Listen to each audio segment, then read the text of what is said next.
예쁜 손가락을 갖고 싶어.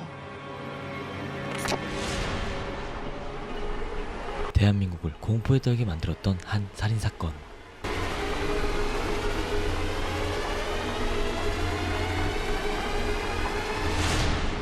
인근 아파트 옥상에서 시신이 발견됐습니다. 왜 남의 애를 갖다가 그 이쁜 애를 왜 죽였지? 왜 그랬는지. 어쩌겠어요? 살인을 어째야 되겠어요? 제가 저기 놓고. 횡단지에 사는 16살 소녀가 경찰에 붙잡혔습니다. 이게 꿈이라고 얘기를 했었습니다. 자기는 이게 꿈인 줄 알았다. 근데 이게 실제로 죽인 거였어요? 방향이 갖고 싶어서 선물로 좋다고 했어. 김양하고 평소에 만나서 무슨 얘기 하셨습니까? 왜 어린아이를 그렇게 살해하셨는지 말씀 좀 해주시죠. 계속해서 김양이 박양을 보여주고 있기 때문에 박양은 몰랐을 거다. 10대 두 여자가 저지른 끔찍한 만행.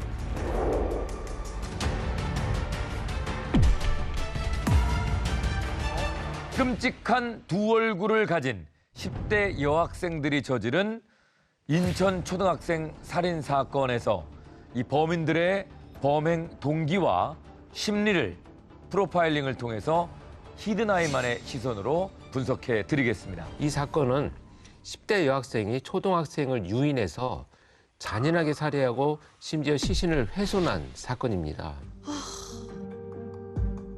이 사건에는 두 명의 가해자가 등장을 합니다.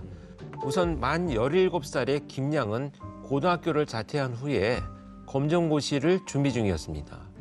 또 다른 가해자 박양은요, 만 18살로 여고를 졸업한 후에 대학 입시를 준비하던 재수생이었습니다. 나이도 다르고 뭐 학교도 안 다니고 뭐 재수 준비 중이고 다른데 어떻게 알게 된 건가요? 두 사람의 공통점은 인터넷 커뮤니티였거든요. 소위 자캐라는 커뮤니티에서 만났는데 이 자캐가 뭐냐면 자기 제작 캐릭터 커뮤니티입니다. 이 커뮤니티는요, 운영자가 이 가상의 시공간 배경을 만들어서 제시를 합니다.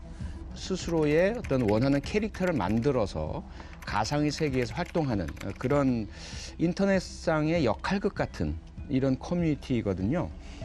근데 여기서 박양 같은 경우는 자기가 설정한 캐릭터가 뭐였냐, 사람의 그 인육을 먹는 부두목 캐릭터를 설정했고요. 김양은 그런 박양의 조직원 역할을 하겠다라고 나서서 이렇게 둘이 알게 됐고 가까워졌는데, 그러다가 이제 오프라인 상에서 실제로 만나기도 했고요. 그리고 나서 그 현실 계약 연애를 하자라고 해서 두 청소년 여성이 계약 연애를 시작하게 됩니다. 그런데 어느 날 SNS 메시지를 통해서 박양이 김양에게 누군가의 신체 일부를 갖고 싶다는 문자를 보냅니다. 그러던 어느 날 이번에는 김양이 박양에게 이런 문자를 보냈는데요. 자, 문자 내용을 보여드리겠습니다. 사냥 간다. 예쁘다. 자, 사냥 간다 밑에 있는 사진은 나가기 전에 본인의 옷차림새인 것 같고요. 이게 사냥 간다, 이게 정확하게 무슨 뜻인지 모르고 그냥 사진만 보고 대답을 한 건지. 농담인 줄 알았나? 그러게요. 이 박양에게 문자를 보낸 뒤에 김양은 실제로 문자 내용을 실행으로 옮깁니다. 아파트 놀이터에 김양이 앉아 있고요. 옆에 캐리어가 있습니다. 이때 초등학생 아이가 저 엄마한테 전화해야 되는데 휴대전화 좀 빌려주세요 라고 김양한테 와서 부탁을 합니다.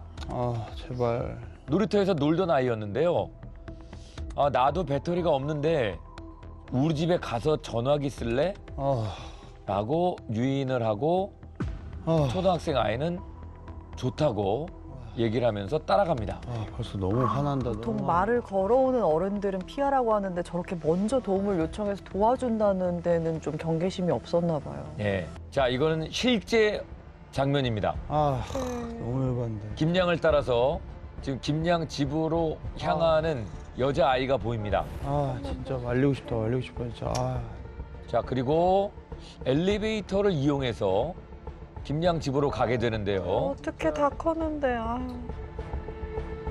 아 이게 초등학생이면 어느 정도 알거든요. 어느 근데 정도 알 이렇게 나이에요. 딱 언니가 먼저. 하니까 그냥 의심을 안 했던 것 같아 경계를. 자, 그리고 김양과 아이가 13층에서 내렸습니다. 함께 집으로 들어가고 나서 바깥으로 나오질 못했습니다. 자, 이번 사건에서 주목할 첫 번째 포인트가 영상 속에 나왔습니다. 바로 10대답지 않은 친밀함인데요. 애초에 김양은 제가 17살이라고 말씀을 드렸잖아요. 살인을 계획할 때부터 수사망을 피하기 위해서 CCTV의 위치를 미리 파악을 해둡니다. 네. 그리고 저렇게 엄마의 선글라스와 옷을 입고 변장을 한 채로 놀이터에 앉아서 범행 대상을 물색했습니다. 그래서 그런지 뭔가 옷차림이 저는 약간 조금 어색하다라고 맞아, 맞아. 느꼈긴 네, 했거든요. 그렇죠. 근데 캐리어는 왜 끌고 다녔던 거예요? 아, 저게 그 참 나름대로 범행 계획입니다. 넣으려고? 해당 아파트에 살고 있는 사람이 아니고 멀리서 여행을 오거나 지나가는 사람인 것처럼 보이기 위해서 여행용 캐리어를 미리 준비해서 가지고 나갔다고 합니다. 저 장면만 보는 경찰이 자기를 추적할 때는 이 아파트에 사는 사람이 아닌 것으로 판단하겠다라는 것으로 혼선을 주기 위한 사전 준비였던 거죠. 사실은 이제 이 아파트에 살고 있었던 그 김양이고. 아파트에서 바로 유인이 된 건데도 불구하고 저렇게 변장과 위장을 한 거죠. 근데 원래도 저런 어린 아이가 그런 목표 대상이었는지 아니면 말을 걸어서 걸어온 김에 그렇게 된 건지. 물론 어린 아이를 노렸겠죠, 약하니까. 네, 그렇죠. 아무래도 피해자가 저항해도 힘으로 제압할 수 있는 초등학교 저학년 정도의 아이들을 범행 대상으로 골랐던 것 같습니다. 그렇죠. 일단 장소가 놀이터라고 하는 것은 그 정도 연령대를 예상하고 있었다는 거죠. 그렇죠.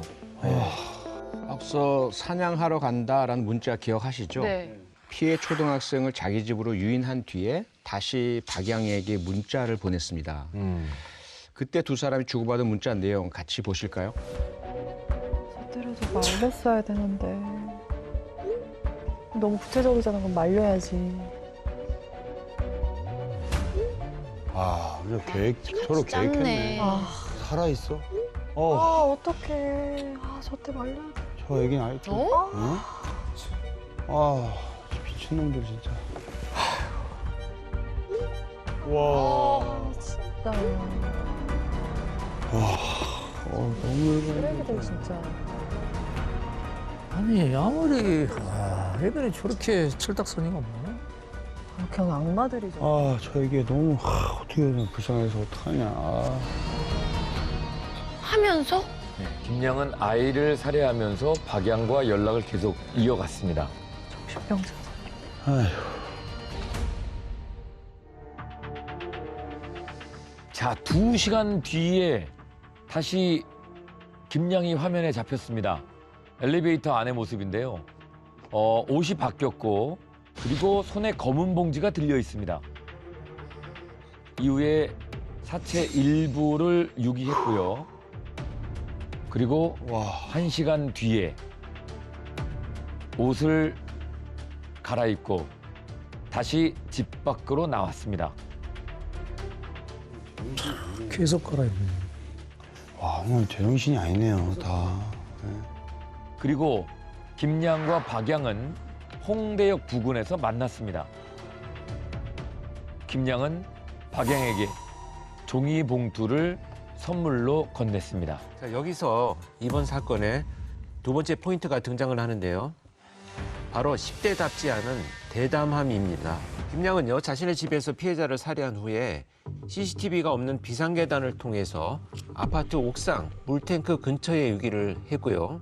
또 일부 시신은 아파트 음식물 쓰레기통에 버렸습니다. 아니, 근데 아까 제가 너무 놀란 게 그 부모님과 같이 살고 있는 자기 집에서, 아파트에서 빨리 잡히잖아요. 그러면 CCTV도 많았고. 근데 왜 아파트에서 범행을 한 건지 알 수 있을까요? 기본적으로 범인들이 이제 범행 방식을 선택할 때는 4가지 중에 하나의 이유의 선택을 하거든요. 하나는 필요, 그 장소, 그 방법, 그 시간대를 택해야 할 어떤 필요가 있을 때, 그때 아니면 못한다든지. 두 번째는 기회입니다. 자기가 생활하는 그 범주 내에 그 범행을 하거나 유기하거나 이럴 수 있는 어떤 기회가 발생한다면 그렇게 하는 경우들이 있고요. 세 번째는 이제 흥분이나 욕구가 발생을 해서 그 장소나 그 시간 그 방법을 택하고요. 마지막이 이제 이 경우라고 보거든요. 사회 기술 부족 혹은 범죄 기술 부족. 분명히 가장 적절한 장소라고 하긴 어렵죠. 바로 이제 들킬 수 있고, 그럼에도 불구하고 이 김양에게는 다른 장소에서 자기가 원하는 범행을 할 수 있는 수단과 방법이 없었던 거죠. 차량이 있는 것도 아니고요. 다른 실내 공간을 확보할 수 있는 여력이나 또는 방법도 없었고요. 그러다 보니까 어쩔 수 없이 자기가 자기 집에서밖에는 범행을 할 수 없었던 것이고, 그런데 그것을 감추기 위해서 옷을 갈아입고 선글라스 끼고 이런 행동들을 하게 된 겁니다. 특히 아동들은요, 낯선 곳에서 잘 유인되지 않습니다. 자기들이 가장 친숙한 곳에서 유인되기 때문에 피해자를 선정해서 유인하기 위해서는 오히려 그 낯선 곳이나 먼 거리보다는 훨씬 더 범죄가 피해자를 물색하기가 좋지 않았을까 이렇게 보여집니다. 네. 이 범인 김양은 피해 어린이를 살해한 이후에요. 그 집에 남아있는 범행 흔적을 깨끗하게 치웁니다. 그렇게 치운 이후에 피해 초등학생 시신 일부를 박양에게 선물로 주기 위해서 인천에서 서울로 갑니다. 김양은 박양을 만나자마자 피해 초등학생의 시신 일부가 든 종이 가방을 전달했고, 두 사람은 그 종이 가방을 들고 홍대역 인근을 돌아다니며 놀았다고 합니다. 아, 저걸 갖고 다니면서 어떻게 놀지? 아, 진짜 그냥 아예 그 죄의식이 없을 순 없죠. 다만 그걸 스스로가 합리화시키고 억누르고 자기들이 하는 게임이라고 그렇게 가상화시켜냈다고 봐야죠. 치밀하게 좀 자신의 계획대로 움직였잖아요. 네. 근데 경찰은 어떻게 김양이 범인이라는 거를 딱 추측을 네. 한 거예요? 일단 피해 학생의 귀가가 늦어지니까 어린 나이임에도 불구하고 연락도 닿지 않고 그래서 부모가 경찰에 신고를 합니다. 경찰은요, 피해 학생이 한 여성과 함께 엘리베이터를 타고 13층에 내린 것을 확인을 했습니다. 진짜 이거는. 그런데 사실 김양은 13층에 살지 않았는데요. 13층에 내려서 자기 집까지 걸어서 올라갔던 거죠. 계단을 이용해서. 아, 더 위가 있었어. 그렇습니다. 그래서 경찰이 끈질긴 탐문을 통해서 영상 속 인물이 김양이다라는 것을 알아내고 체포를 하게 됩니다. 이 긴급 체포된 이후에 누군가에게 메시지를 보냅니다. 바로 박양이었습니다. 두 사람이 주고받은 메시지 내용 한번 보시겠습니다. 그게 더 중요하냐? 갑자기 존댓말을 하지. 뭔 소리야, 저런. 정상 참자. 아이고, 정말.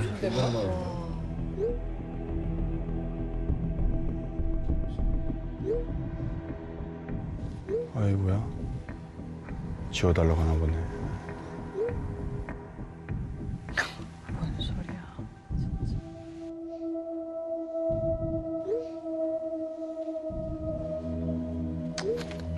아휴, 죽을 때까지 나오지 마라, 진짜.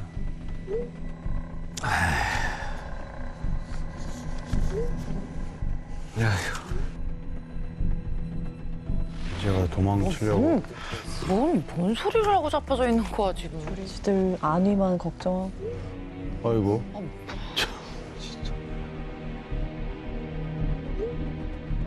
인간 같지도 않은 것들이 이거 왜 봐야 돼? 너무 열받아, 진짜.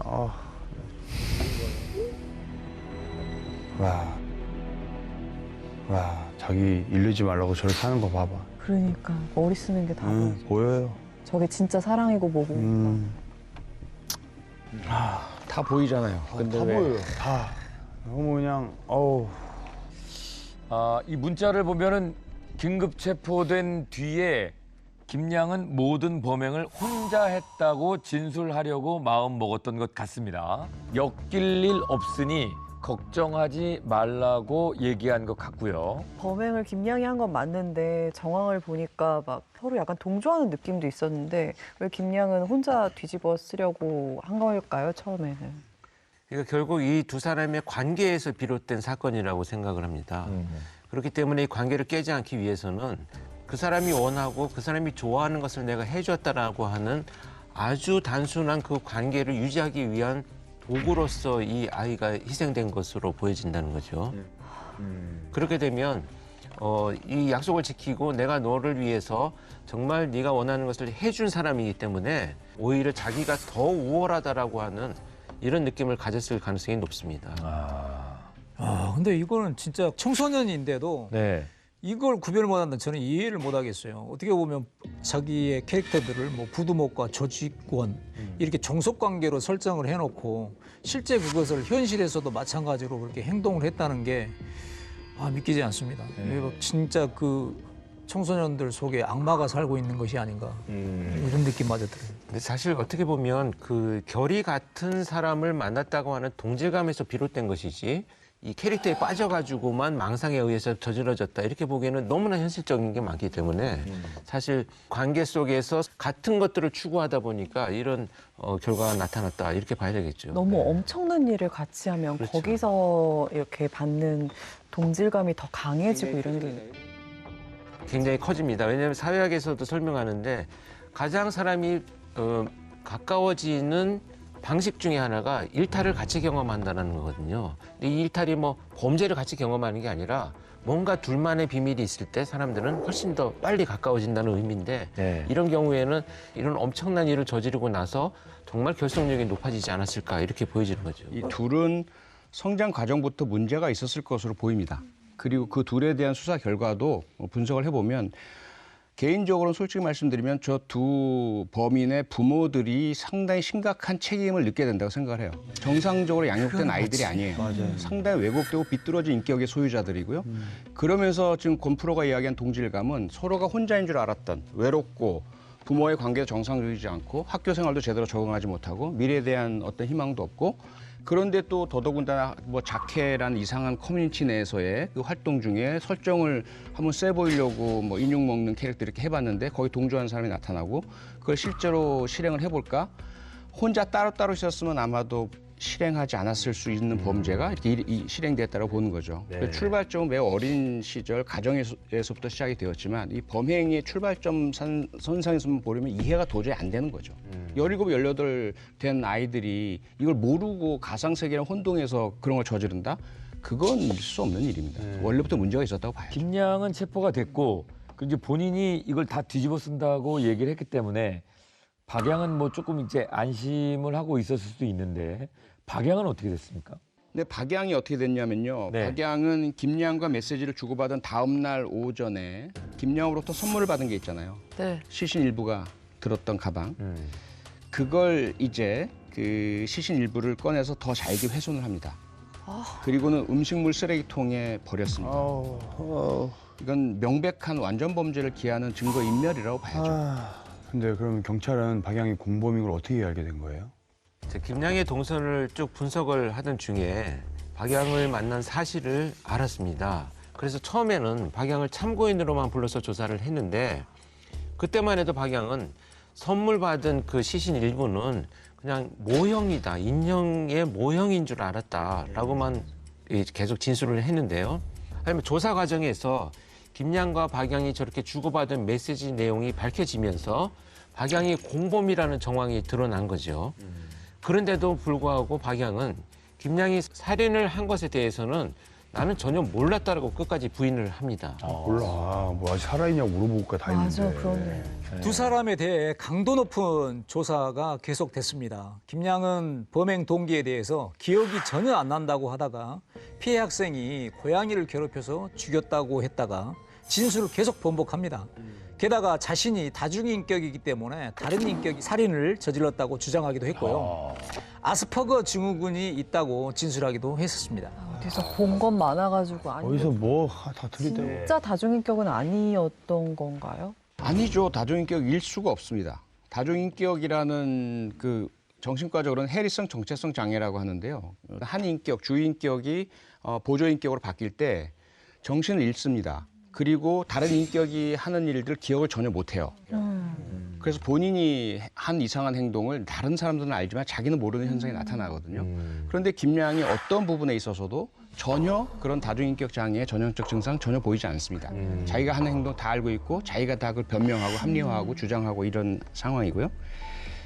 그리고 경찰 조사 결과 과거에 우울증으로 치료받은 전력도 있고 조현병 치료 전력도 있긴 있었습니다. 하지만 범행 당시엔 전혀 그런 정신질환 때문은 아닌 것으로 보입니다. 아스퍼거 증후군 역시 그것이 이런 범행의 원인이 될 수는 전혀 없는 것이고요. 근데 이 서로 나눈 그 메시지가 결정적인 증거가 될 것 같은데요. 네, 김양이 진술을 계속 번복하고 있을 때 박양이 김양과의 메시지는 그저 가상 세계에서 캐릭터끼리 대화를 나눴던 거라고 주장을 했습니다. 아니 사진을 찍어서 사냥 간다라고 해서 예쁘다라고 얘기를 했고 살아있냐 그래서 전선을 목에 감아놨다 이렇게 얘기를 했는데 그게 어떻게 가상세계야? 대단히 말도 안 되죠. 합리화할 수도 없고요. 다만 현실적으로 10대들 사이에서 이런 유형은 매우 드물긴 하지만 가상의 모임을 통해서 만났다가 스스로 목숨을 끊는 그러한 이제 그 동조 반응이 나타나는 경우들도 있고요. 꽤 오래전 일이긴 하지만 서울 신촌의 한 그 근린 공원에서도 이러한 가상 세계에 빠져 있던 청소년들이 이걸 말리려던 한 멤버의 남자친구를 끔찍하게 살해했던 사건도 있었습니다. 우리 부모님들이나 또는 교사나 주변에서도 우리 청소년들과 대화를 많이 하셔야 되고 무엇을 생각하고 있고 어디에 빠져 있나 이거 방관하면 절대로 안 됩니다. 그래서 그들이 혹시라도 그런 가상세계 속에 빠져 있는 그 상황에서 그것 때문만이 아니라 거기에서 함께하는 이들과의 동질감이나 또는 관계 이런 것들을 위해서 잘 보이기 위해서 인정받기 위해서 그런 절도나 또는 강도나 심각한 범죄를 할 수 있다는 거 우리가 잘 알고 있고 이걸 막기 위해서 노력을 해야죠. 뭐 강도 높은 조사가 이어지면서 근데 김양은 박양이 얽히지 않도록 내가 하겠다라고 이제 보호하려고 했었던 것 같은데 중간에 좀 태도가 변하는 걸로 알려졌어요. 그렇죠. 재판이 시작되고 형벌이 눈앞에 보이기 시작하면 당연히 배신을 하게 되죠. 무섭고. 네, 이 사건에 있어서도요. 어떻게 해서든 박양을 보호하려는 자신과 달리 박양은 자신에게 모든 죄를 다 미루고 있다는 것을 수사 과정에서 김양이 알게 됩니다. 그래서 이 김양은 박양도 죄값을 받아야 한다면서 기존의 진술을 번복했습니다. 계약 연애를 시작하면서 박양이 관계의 주도권을 가졌고요. 살인도 박양이 자신에게 지시를 한 것이다 라고 자백을 하기 시작합니다. 계약 연애를 한 거는 맞지만 장난이었다. 진짜 연인은 아니다 라고 반박을 했고요. 본격적인 재판이 시작되니까 김양과 박양은 재판장에서 서로의 잘못을 지적하면서 고성이 오가기 시작을 합니다. 네. 결국 그렇게 됐네요. 결국 이 직접 살인을 한 김양은 모든 범죄 사실을 인정했지만 심신미약인 상태를 강조하면서 이건 우발적인 살인이다라고 끝까지 주장을 했습니다. 박양은요. 살인, 사체유기 혐의로 재판을 받았습니다. 그런데 김양의 살인이 가상세계에서 일어난 일인 줄 알았고 나는 범행에 절대 가담하지 않았다는 주장을 계속 이어갑니다. 그러면서 박양은 무려 12명의 초호화 변호인단을 꾸리기도 했습니다. 그 초호화 변호인단을 꾸리고 재판을 좀 빨리 끝내달라고 오히려 재판부를 변호사를 통해서 압박하기도 했습니다. 근데 재판을 왜 빨리 끝내려고 한 거예요? 거긴 이유가 있었습니다.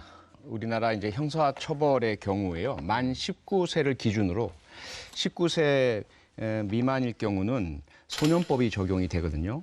소년법이 적용이 되면 그 사형 선고를 받을 수가 없어요. 그리고 무기징역형도 금지되어 있습니다. 그런데 이 소년법의 나이 적용은 범행을 저지를 당시가 아니고요. 재판을 받고 형량을 선고받을 당시의 나이를 따지거든요. 끝까지 반성은 안 하고. 죄를 지었는데 그 집에서 초우와 변호인단을 꾸려서 벌을 안 받게 하려고 하는 그런 집안에서 자랐으니 정상적일 수가 없는 거네요. 법적인 계산만 지금 하고 있는 겁니다. 자, 이렇게 김양과 박양의 치졸한 진실 공방이 계속되는 한편 1심에서 특정 범죄 가중 처벌 등에 관한 법률 위반, 그다음에 사체 손괴, 사체 유기 혐의로 재판을 받은 김양은 징역 20년 선고를 받았습니다. 예. 그리고 박양은 소년법을 적용받으려고 이렇게 정말 온갖 수단과 방법을 다 썼지만 소년의 미숙함을 들어서 범행을 이르렀다라고 보기에는 생명 경시 태도가 상당하다. 그래서 무기징역을 선고받았습니다. 결국 박양도 살인죄가 인정이 된 거죠. 그런데 이 김양과 박양은요, 그 1심 선고가 무겁다면서 결국 항소했습니다. 정 하나도 안 하네. 그래서 결국 2심 재판 결과 1심과 마찬가지로요, 김양은 징역 20년, 30년간 위치 추적 전자장치 부착 선고를 함께 받았습니다. 그런데요. 박양에 대한 2심 결과는 아 제발. 박양이 이번 범행을 구체적으로 공모하였거나 범행을 지시했다고 인정하기에 증거가 부족하다라는 이유로 1심에서 적용된 살인죄가 제외된 것이었습니다. 이 2심 재판부는요, 살인죄, 살인교사죄, 살인의 공범이 아니라요, 살인 방조범으로 인정합니다. 그래서 살인 방조죄가 적용이 되었습니다. 원래 1심에서 무기징역형이었잖아요. 2심에서는 징역 13년형으로 감형받았습니다. 그리고 나서 다시 이 김양과 박양은 그래도 형이 너무 무겁다라면서 대법원에 상고를 했는데요. 대법원에서는 두 사람의 상고를 기각했고 결국 김양은 징역 20년, 박양은 징역 13년형이 확정됐습니다. 와 진짜 한 아이의 인생을 빼앗았는데 저렇게 살고 나와도 이미 창창한 나이잖아요. 이게 해석의 차이인가요? 아니면 변호인단을 그렇게 꾸린 것도 영향이 있는 건가요? 당시에 제가 뭐 이런저런 공개적인 발표도 많이 하고 했는데요. 제가 했던 이야기는 이건 유전무죄, 무전유죄의 재판이다. 이 박양의 부모가 상당히 재력을 가진 집안이었고요. 그래서 이 12명의 초호화 변호인단을 구성한 것, 이것이 정관예우 없다 사법부가 이야기하지만 이게 증거 아니냐, 이게 정관예우가 아니면 뭐가 정관예우냐. 도대체 일반 사람 눈에도 다 보이는 살인 교사의 증거, 적어도 공범의 증거가 확연한데 이걸 증거가 없다라고 하고 단지 방조 혐의는 인정해 줄게라는 태도가, 이게 특히 피해 어린이의 유가족 입장에서는 억장이 무너지는 거죠. 그렇죠. 뭐 형이 무거워진다고 아이가 되살아나지는 않겠지만 그래도 그런 이 악마 같은 두 명의 범죄자가 제대로 된 형량 처벌 받는 것을 보셔야 조금이라도 위로가 되실 텐데. 근데 진짜 좀 세게 좀 죄를 참혹한 어떤 범죄를 했을 때는 진짜 좀 세게 좀 했으면 좋겠어요. 저 아까 계속 머릿속에 떠나지 않는 생각이, 그 피해를 입은 그 학생이 살아있다면 지금 이제 19, 20 이렇게 될 나이인 거예요. 너무 그냥 마음이 너무 아픈 거죠. 그냥 그 어린 나이에 순수한 마음이 따랐던 그 순간 그 하나 때문에 생명을 잃고 너무나도 안타까운데, 그 아이의 목숨뿐 아니라 그 가족은 정말 평생 그 죽음보다 더한 고통에 살잖아요, 부모는. 근데 이런 재판 결과 나오면 그냥 2번 죽인다고 생각해요. 그냥 너무 충격적인 거고, 그리고 아니 무기징역이 초호화 변호인단을 해서 13년으로 줄인다는 거는 이거는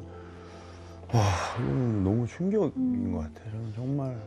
박양 부모도 그렇게 돈을 써서 형량 줄이려고 하지 말고 그 전에 자녀 제대로 키우도록 노력을 했었어야죠. 말도 안 되는 거죠. 맞아요. 반성도 하지 못하게 하고 돈 써서 더 형량 줄이려고 하니까 이 아이가 반성이 되겠어요? 그렇죠. 전혀 반성하지 않고 피해자에 대해 미안함도 내비치지 않고. 나오면 더 막 살 수도 있어요. 우리 부모가 그렇게 해주니까 이런 참혹한 범죄를 저질러도 이 정도인데 이게 무서울 게 없는 범죄자가 될 수도 있잖아요. 이게 참 그 재판의 결과는 가해자, 피의자들에게 직접적으로 영향을 주는 거긴 합니다만은 그 결과가 또 국민들에게 주는 메시지가 있는 거거든요. 우선 피해자에 대한 생각들을 우리가 한 번씩 했으면 좋겠어요. 상상조차 우리 못 하잖아요. 우리 아이를 그렇게 잃는다면 과연 우리는 많은 부모님들께서 견뎌내지 못하십니다. 본인에 대한 자책을 하시게 돼요. 왜 내가 그 순간 혼자 있게 놔뒀을까? 누구에게나 발생할 수 있는 일이고 우리가 24시간 아이를 보호할 수 없거든요. 그런데 이런 일이 이 아이에게 발생했다는 것은 어쩌면 다른 아이들 대신에 이 어린이에게 발생한 거라고 생각을 해야 되거든요. 그럼 우리 사회는 어떻게 보자면 이 피해 가족에게 빚을 지고 있는 거죠. 근데 과연 그 빚을 우리가 갚고 있을까요? 이 피해자들에 대해서 우리가 잊고 있는 거 국가로서, 정부로서, 사회로서 정말 반성해야 된다고, 통렬히 반성해야 된다고 생각을 하고요. 가해자 측면에서도 처벌이 강해져야 되는 건 명확한데요. 박양 부모처럼 돈만 많은 괴물 같은 부모들 혹은 다른 여러 가지 이유 때문에 아이들을 괴물처럼 키우는 가정들이 있을 때 조기에 그 아동학대 과정도 개입을 하고 가정폭력 과정도 개입을 하고 건전한 사회인으로 만들어줄 수 있을까? 다른 사람을 존중하고 배려하며 살아가도록 만들어줄 수 있을까? 이런 노력들을 지금 해야 되는 것이 오늘 이 사건을 보는 그런 의미라고 생각을 합니다. 네. 이른 아침 경부고속도로의 한 휴게소. 경찰차와 승합차가 한 대씩 있죠? 네. 좀 자세히 좀 봐보세요. 경찰차가 앞이 없고. 앞이 저 차도 떨어졌고. 네. 둘이 정면 한 충돌 한번 했는 것 같아요. 네. 자, 무슨 일이 일어나는지 여러분 두 눈을 뜨고도 믿기지 않습니다. 한번 보실까요? 이거 가져간 건가? 뒤에 승합차가 서 있잖아요. 이 승합차가 경찰차 뒤에 있다가 조금씩 움직이면서 자, 경찰차를 따라갑니다. 에? 경찰차가 피해가 도망가는 상황이에요. 뭐 하는 거야? 뭐야? 승합차가 경찰차를 추격합니다. 자, 멈춰라. 경찰 멈춰. 그러면서 마치 경찰을 조롱하는 듯이 경찰차 주변을 빙글빙글 돌면서 뭐야? 주객이 경찰차 주변을 빙글빙글 돌면서 하다가 거리를 벌리더니 좀 뒤로 가서 이번에는 전력질 뚜껑! 왜 그래? 와, 경찰차에 그대로 돌진해 버렸습니다. 저런 인간이 다 있어. 내려서 그냥 총으로 쏴야 되는데. 나 총으로 쏴버렸어. 와, 경찰차 뒤 트렁크가 열릴 정도로 큰 충격이었습니다. 어유 차 안에 있어 다쳤겠네. 경찰차 안에는 지금 경찰분이 타고 있거든요. 급기야 경찰차에서 연기가 나고 있습니다. 내리셔야 될 것 같은데. 자, 그런데 2차 돌진. 내리셨다. 네. 자, 신속하게 경찰 한 분이 이제 탈출했고, 그런데 갑자기 2차가 어머, 안 돼, 안 돼. 경찰을 타겟으로 삼아서 경찰 쪽으로 돌진. 왜 저래, 왜 저래? 와, 위험천만한 상황이었습니다. 와, 경찰을 치려고 배는 게 없다, 배는 게 없어. 와. 그러더니 갑자기 이제 도망을 갑니다. 음주운전인가? 그런 거. 자, 그런데 도망가는 방향이 휴게소 들어오는 쪽이에요. 역주행이요? 이게 저 출구로 도망을 가야 되는데 역주행이다. 역주행을 하기 시작합니다. 하지만 얼마 못 가 경찰에게 포위당하고 어머, 안 나오네. 예. 완전 음주인가 보다. 하차를 거부하는 운전자를 빼내기 위해서 경찰이 앞 유리창을 깨고 있고요. 대담하게 해놓고서 왜 안 나와? 네. 당당하게 나와야지. 자, 그리고 결국에는 운전사를 차에서 빼내서 결국 체포가 됐습니다. 네. 승합차 운전자가 휴게소 옆 주유소에 역주행으로 들어왔습니다. 네.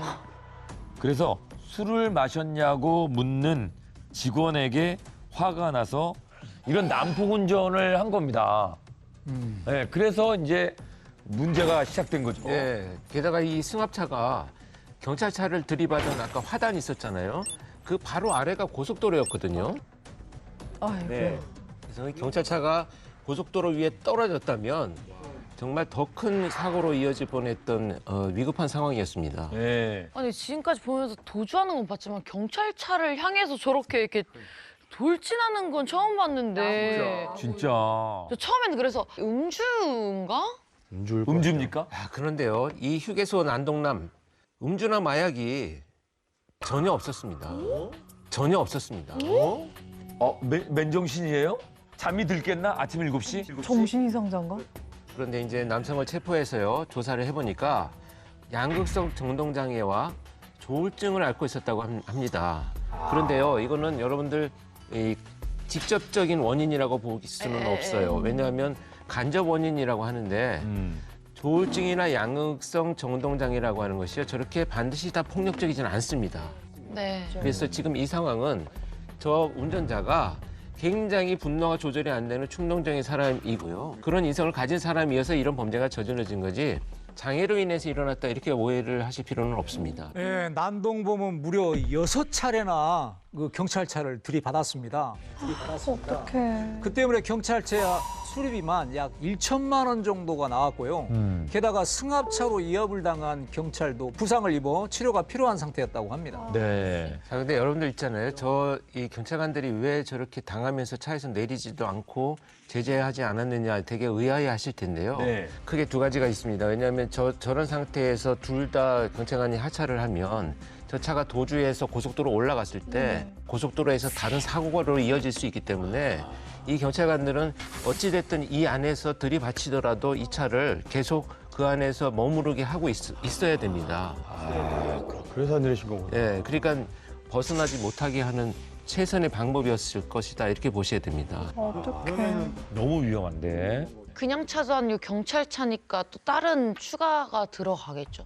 앞서 말씀드렸던 양극성 정동 장애 등으로 의사를 결정할 능력이 미약한 상태에서 범행을 저질렀던 점, 피고인에게 정신과적 치료가 필요한 점 등을 이제 참작을 해서요. 결국 징역 2년, 집행유예 3년을 선고했습니다. 밤 9시 30분이고요. 공주에 있는 정안 휴게소.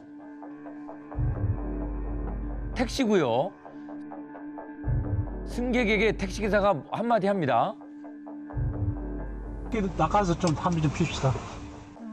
밖에 나가서 담배 피웁시다. 그러니까 차 안에서 승객이 담배를 핀다는 얘기죠. 그리고 지금 이 장면은 뒷차에서 찍힌 영상입니다. 그러니까 지금 저 앞이 택시인 거죠. 아. 네. 잠시 후에 그래서 승객이 내린 것 같아요. 기사도 내리는 상황이고요. 근데 갑자기 몸싸움이 벌어지더니 승객이 갑자기 강도로 돌변했습니다. 그리고 택시 운전석에 앉아가지고 출발하려고 합니다. 말리는 택시 기사를 막 때려요. 막 기사가 말려보지만 역부족입니다. 자, 이때 근처에 있던 다른 차들이 이제 차를 좀 막아주고 있으니까 택시가 후진을 하죠. 근데 뒷차를 박습니다. 자, 택시기사가 지금 매달려 있는 상황이에요. 빨리 왜 그거 놔야지. 자, 앞문에 매달려 있는 상황입니다. 그리고 떨어졌어요. 놔야지 위험해. 어떡해. 택시가 빠르게 휴게소를 빠져나가고 있습니다. 그리고 이 상황을 지켜본 시민들은 택시를 추격하기 시작하고 그리고 이제 몇 분 뒤에 경찰차가 왔고 택시를 찾아냈습니다. 자, 경찰이 이제 합세를 했죠. 그리고 40분 동안 추격전을 펼친 끝에 무려 휴게소에서 60km나 떨어진 곳에서 범인을 체포했습니다. 20대 남성 승객이 나주에서 서울에 있는 가족을 만나겠다면서 택시에 탑승을 합니다. 그리고 얼마 뒤에 뒷자리에서 담배를 피우기 시작했던 겁니다. 택시기사가 승객한테 밖에 나가서 담배 피웁시다. 이렇게 얘기를 하니까 갑자기 돌변해서 택시를 탈취한 사건이었습니다. 도주를 막기 위해서 문에서 잡고 끌려갔잖아요. 다행히 택시사님은 크게 다치지는 않았습니다. 다행이다. 네. 아니, 또 생업이시니까 이걸 뺏기면 안 된다는 생각에 그렇게 매달리셨던 것 같은데 다행히 뒤에 있었던 시민분이 이렇게 따라가서 결국엔 잡는 것도 도와주시고 이래서 너무 다행이에요. 맞습니다. 이 모든 상황을 지켜보던 시민들이 있었는데요. 택시를 빼앗은 걸 보자마자 차들이 앞뒤로 택시를 막았습니다. 그런데 연달아 앞뒤로 들이받고 공간을 확보한 이후에 저 택시는 이제 도주를 하는 장면입니다. 그래도 시민들은 택시를 따라가면서 경찰에 신고를 했고요. 결국 택시 탈취범은 강도상해, 특수재물손괴, 공무집행 방해의 혐의로 구속이 됐습니다. 담배 피우니까 이거 담배 피우지 말라고 휴게소에 와서 밖에서 피고 다시 출발하겠다 이런 의미로 온 것 같은데 탈취범이 왜 그 말에 이렇게 화가 난 건지 좀 궁금하거든요. 그 경찰 수사 결과 좀 나온 이야기는 가족을 만나기 위해서 가는 도중에 가족으로부터 다시 돌려서 돌아와라라는 이제 연락을 받았대요. 그래서 화가 나서 이제 담배를 피웠다 이렇게 진술을 하고 있는데 만약에 이제 그런 진술이 맞다면 저 남자는 분노 조절의 문제가 상당히 심각하다라고 봐야 되겠죠. 당연히 차량 안에서 담배 피우면 안 되는 것을 알았을 텐데 일부러 피웠고 그걸 제지하자 자기가 지금 기분 나쁘다는 하나만 가지고 닥친 대로 폭행을 하고 그러한 행동이라면 저건 분노 조절에 심각한 문제가 있는 그런 위험한 범죄자다라고 봐야 되겠죠. 아니 근데 자기 차도 손상을 시켰지만 끝까지 따라가신 저분 잡게끔 도와주셨으니까 그냥 있으면 안 될 것 같은데요. 표창원 프로님? 한 분이면 제가 표창원 드리면 되지만 여러 분이라서 네. 진짜 자기가 주는 걸로 하나? 이 멋진 행동을 하신 분들 더 멋진 면들이 있으셨어요. 이게 뭐냐면 내 차 부서지는 거야 수리하면 되지 않습니까? 그런데 사람은 그렇지 않지 않습니까? 그런데 그때는 기사분이 다치실 수 있는 상황이라서 내 차 부서지는 건 전혀 생각도 안 됐고 당연히 해야 될 일이라서 했습니다. 이렇게 이제 말씀을 하셨대요. 마음 씀씀이다 아름답게. 그래서 충남지방경찰청에서요 범인 추격과 체포에 도움을 주신 시민 두 분께 감사장과 함께 포상금을 전달해 드렸습니다. 휴가철에 많이 발생하는 범죄, 바로 휴게소에 반려동물을 유기하는 겁니다. 아 맞아. 네. 특별히 휴가철에 반려동물과 같이 여행을 갈 수 없기 때문에 여행하는 동안 반려동물을 봐줄 사람이 없어서 뭐 이런 다양한 이유로 반려동물들이 휴게소에 버려지고 있습니다. 말도 안 돼. 바보 같은 말이야. 그 안타까운 현실을 영상으로 보여드리겠습니다. 자, 호남고속도로 여산 휴게소입니다. 차 한 대가 보이죠? 휴게소 쪽으로 들어가고 있는데요. 자, 휴게소에서 문을 열고 지금 조석 쪽에서 뭔가 지금 챙기고 있죠? 남자 한 사람이 조석 쪽에서 뭔가를 꺼내서 한적한 곳으로 이동을 합니다. 큰 개인 것 같은데. 그런데 다시 올 때는 빈손이에요. 이 남성의 이야기를 한번 들어보시겠습니다. 저는 새벽 2시 비행기였고 그날 광주에서 인천까지 올라와야 되는데 중간에 어디 가서 맡기고 할 시간도 없었었고요. 차에다 놓고 갈 수도 없지 않습니까? 뭔 소리? 뭐 호텔 찍고 뭐 많은데 뭐 말도 안 되는 소리를 하고 있어. 네. 무슨 말이 되는 소리야 정말. 그럼 여행을 가지 말아야지. 그리고 아침 9시 매봉 휴게소 저 위쪽에 진입하는 쪽에 여러 대의 차량들이 들어오고 있습니다. 경찰차 그리고 소방차 들어오고 있죠. 근데 이 앞쪽에 도사견 2마리가 뛰어가고 있습니다. 딱 봐도 근육질이네. 네, 지금 트럭들도 오고 있는데 이제 경찰들은 이 개들을 휴게소 뒤편으로 지금 몰고 가고 있습니다. 이것도 트레일러도 막 지나다니는 아주 위험천만한 곳입니다. 자, 일단은 2마리 중에 도사견 1마리를 먼저 포획했습니다. 이제 친구가 잡히니까 다른 1마리가 어슬렁어슬렁 이제 그 주위에서 돌고 있는데 나머지 1마리도 여기서 잡았습니다. 포획에 성공을 했어요. 구조에 성공한 이 2마리의 도사견입니다. 강릉의 대관령 휴게소입니다. 자, 차 뒤쪽으로 갔더니 차들 사이에 아이고. 개 1마리가 누워 있습니다. 리트리버인데요. 죽어 있어요? 아직 죽지는 않은 상황입니다. 목줄이 있는 걸로 봐서는 누군가 일부러 유기한 것으로 추정되고 있습니다. 다행히 발견이 됐고 이 리트리버는 구조가 됐습니다. 그 치료를 받았고요. 구조 후에 검사를 해보니까 여러 가지 병명이 나왔습니다. 자궁축농증, 심장사상충 감염, 신부전, 빈혈, 탈수 생각보다 심각한 상태였고요. 다행히 죽기 전에 구조가 됐고 많이 회복이 됐습니다. 치료가 되네요. 네.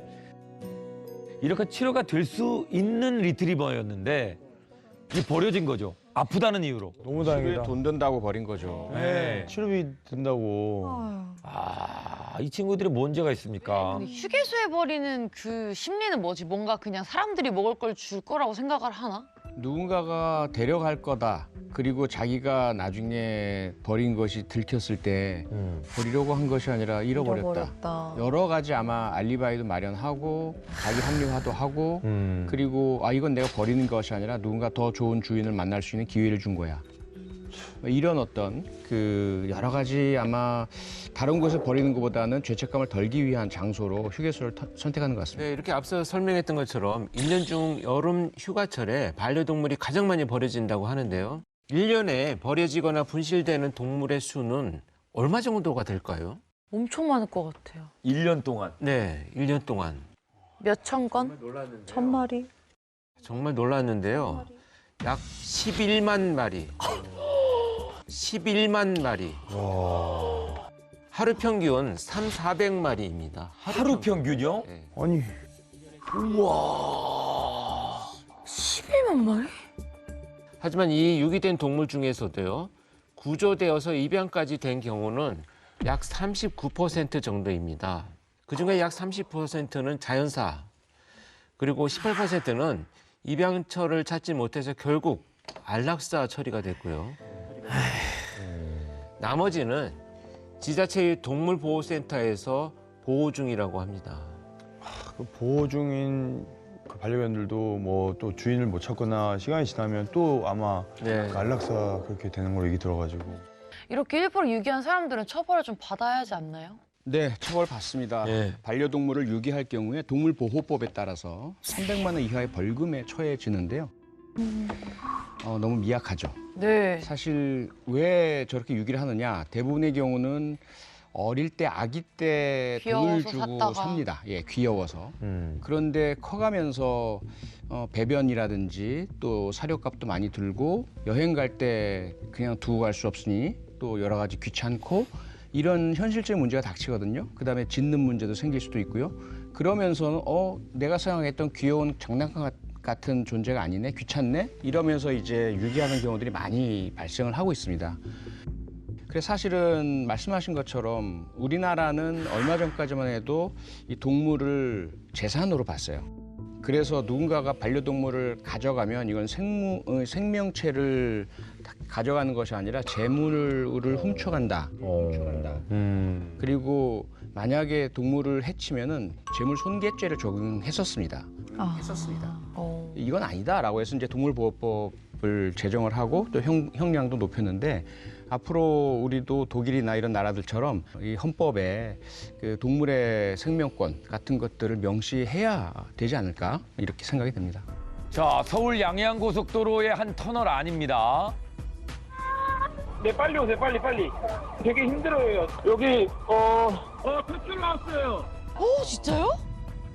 자, 신고를 받고 구급대원들이 정차 중인 차로 달려갔는데요.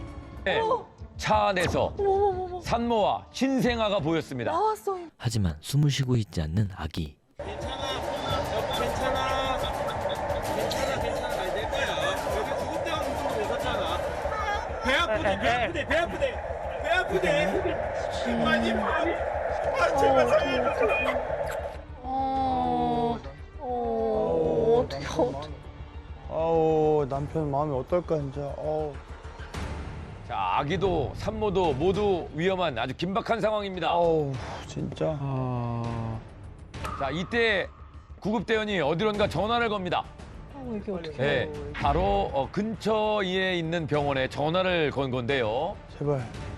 지금 아기 태어난 상태인데 지금 태반은 나오지 않고 태출이 나온 상태입니다. 이거 결찰만 한 상태로 지금 입원하면 됩니까? 아니면 이거 결찰된 거는 절단하고 있습니까? 어우 위급한. 탯줄을 지금 끊냐 안 진짜 끊냐 위급 상황이에요. 위급 상황. 네. 어우 야 지금 이거. 자, 병원이랑 통화를 하고 이 구급대원이 응급처치를 했습니다. 잘라야지. 지시받은 대로 구급대원이 이제 탯줄을 잘랐고 애기 이제 좀 제가 안고 있을게요. 이때 아이고 네. 눈 떴어. 자, 분리가 되면서 마침내 아기가 눈을 떴습니다. 어머머머머머머. 아우 다행이다. 어이구야 다행이다. 구급대원이 아기랑 그 곧장 구급차로 이동을 했고요.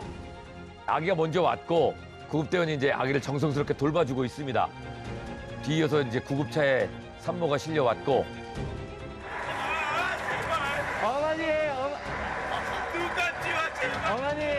어머니, 애기 괜찮아요. 정신 놓으면 안 돼요. 응급처치를 계속하면서 구급차가 산모와 아기를 병원으로 이제 빠르게 운송하고 있는데요. 구급대원들 노력 덕분에 산모와 아이 모두 건강을 되찾았습니다. 와 너무 위급 상황이다 이거 보니까. 네. 출산할 때 피도 많이 흘리고 하니까 힘도 빠지고 해서 정신을 잃으실 뻔했어요. 그러니까요. 병원으로 이송하는 중에 이제 양수가 터져가지고 아기가 나온 건데요.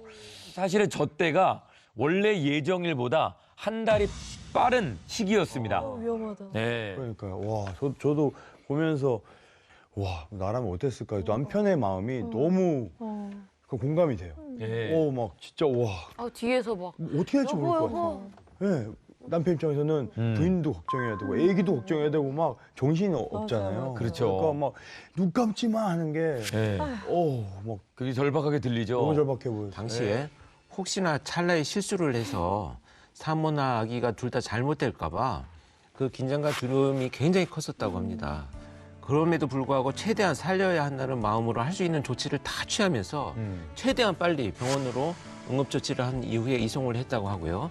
그리고 결과 산모와 아기 모두 일주일 뒤에 다 건강하게 퇴원을 했다고 합니다. 네. 진짜. 사실 현재 계시면서 우리가 우리는 아이들 낳을 때 참 옆에 있어주지는 못했는데 이런 거 보니까 또 마음이 다르네요. 네. 근데 이게 좀 출산 예정일이라는 게 있지만 이게 예정일 전에 나오는 경우도 많이 있기 때문에 아유 저는 물론 산모도 고생을 많이 했지만 남편이 지금 터널에서 차를 세워야 되잖아요. 애는 나왔지, 아내는 아파하지, 나는 차는 세워야겠지. 근데 지금 터널 아니지. 와 지금 정말 이 남편 와 진짜 터널 제일 위험한데. 네.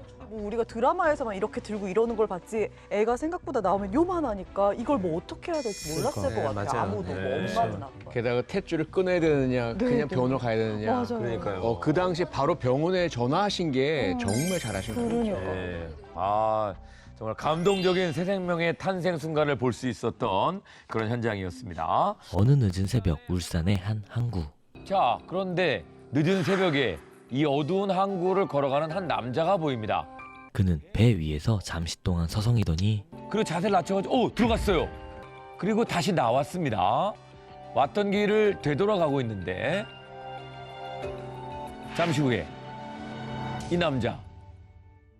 손에 무언가를 들고 나타난 남성. 자, 이 사람 뭐 하러 가는 걸까요? 아까 자기가 살펴봤던 배 쪽으로 향하고 있는 이 남성. 불 지를 것 같은. 네. 자, 배 위에 올라가서 뭔가를 만지작만지작합니다.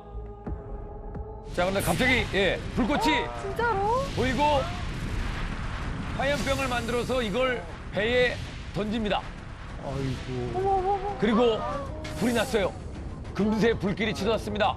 근데 저 폭발하는 거 아니에요? 자, 그리고 이 남자는 불을 지르고 황급히 도망을 갑니다. 저게 얼만데. 자, 이 남자 도망가고 난 이후에 불길이 배 위에서 빠르게 번지고 있습니다. 아 어떡해. 자, 이 CCTV 화면을 보면 옆 선박에까지 불이 막 이제 옮겨붙기 시작합니다. 너무 가까이 있으면. 결국 순식간에 대형 화재로 이어지는데 해경과 소방대원이 바로 출동을 했고요. 화재를 진압합니다.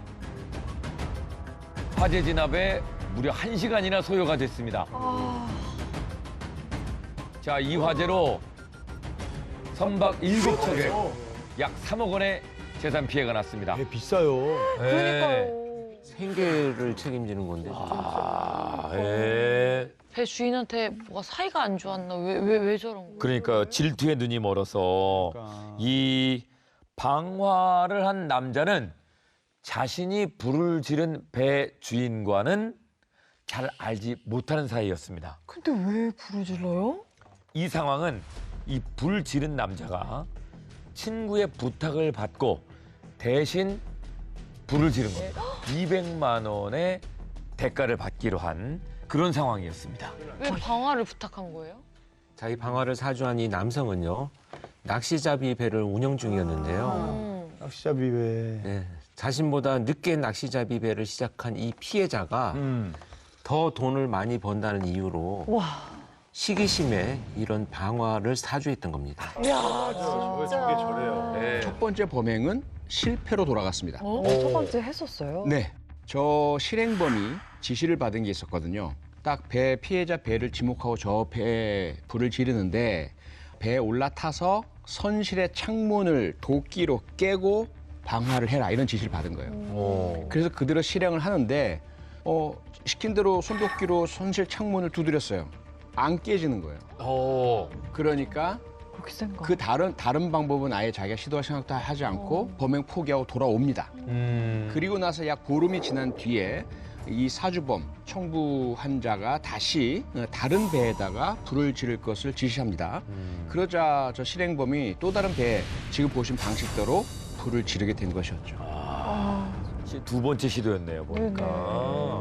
혹시 그래도 야심한 시각이라서 인명 피해는 없을 것 같은데. 네, 선박에는 보통 가스통, 그 연료통 등 인화성 물질이 다수 적재되어 있지 않습니까? 예. 그래서 그 폭발 및 추가 인명 피해 발생이 우려되는 상황이었습니다.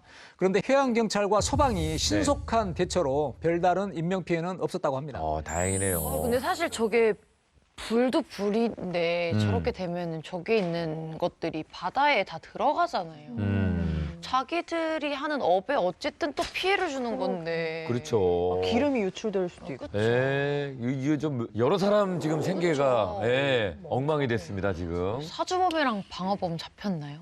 네, 해경이 수사를 개시했습니다. 주변 CCTV를 분석해서요, 방화범과 유사한 걸음걸이를 가진 인물을 찾았습니다. 걸음걸이가 좀 특이하셨어요. 네. 걸음걸이로. 여러분 있잖아요. 이 걸음걸이 분석이 법 보행 분석이라고 해서 인간이 가진 이 보폭이나 넓이나 걸음걸이나 방식들이 다 달라요. 그걸 발견을 해서 데이터를 만들어 가지고 동일인임을 밝히는 과수사 기법이 있습니다. 이걸 통해서 이 인물을 찾았는데요. 사건 발생 보름 만에 주거지에서 이 방화범은 긴급 체포가 됐고요. 일반 선박 방화 혐의 등으로 사주범은 징역 6년, 실행한 이 방화범은 징역 5년을 선고받았습니다. 더 많이 사네요. 사주. 그렇죠. 당연히 더 많이 받게 되고요. 자기 실화도 처벌하는 것이 이 방화이기 때문에 이건 강력하게 처벌이 되죠. 그 배를 어떻게 구입하고 아니면 복원하고 뭐 이 기간 동안 아예 생계를 못 하니까. 그렇습니다. 근데 저 배가 한두 푼이 아닌데 배가 없으면은 저분들 뭐 먹고 사세요? 어떡해요? 예, 방화 피해를 본 선주들은 그 사주범과 방화범에게 충분한 피해 보상도 받지 못했습니다. 당장 또 다른 배를 살 수 있으면 좋겠지만 배 한 척에 3억 원에서 약 5억 원 정도 한다고 합니다. 게다가 배 한 척을 건조하는 데는 최소 6개월 정도가 걸리는데요. 그 이후에 손님을 다시 모아서 수익을 내기까지는 대략 2년 정도가 소요된다고 합니다. 엄청 오래 걸리는구나. 그러니까요. 보다 참 그 작은 마을에 이제 신뢰도 다 무너졌을 거 아닙니까? 지금. 그러니까요. 그 고정 단골 손님들은 다 다른 데로 가죠. 그죠? 지금까지 MBC 에브리원 범죄분석 코멘터리쇼 히든아이였습니다. MBC 에브리원 범죄분석 코멘터리쇼 히든아이는 매주 월요일 오후 7시 40분에 만나볼 수 있습니다. 이상 좋은 영화였습니다.